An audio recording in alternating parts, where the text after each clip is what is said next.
పొరబాటున చేజారిన తరుణం తిరిగొస్తుందా?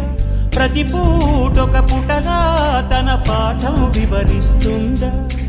మన కోసమే తనలో తను రగిలే రవి తపనంతా కనుమూసిన తరువాతనే పెను చీకటి చెబుతుందా? కడతేరని పయనాలెన్ని, పడదోసిన ప్రణయాలెన్ని అని తిరగే ఛాయా చరిత పుటలు, వెను చూడక ఉరికే కథలు, తమ ముందు తరాలకు స్మృతుల చితులు అందించాలా ప్రేమికులు. ఇది కాదే విధిరాత, అనుకోదేం ఎదురీత. 10 నెలలు తనలో నిన్ను మోసిన అమ్మైనా, అప్పుడో ఇప్పుడో కననే కలను